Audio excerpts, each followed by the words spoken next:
حق الصرف للأحواض اللي هنا تقريبا 20 11 في 21 في 3 متر عمق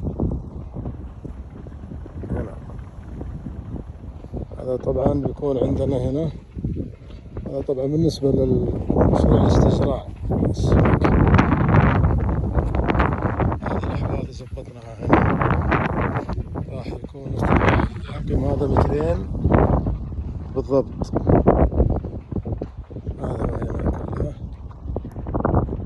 من هناك راح تكون معنا 5 أحواض إن شاء الله بنوريكم إياها بعدين. بتقسم هنا حوالي 5.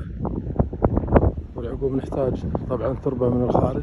طبعا اللي في الخزان هذه كلها ما غطت الا الاطراف هذه على العقوب هذه تقريبا نصها بس.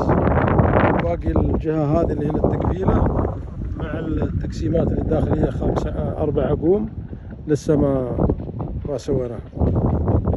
نحط مواسير هنا حق التصريف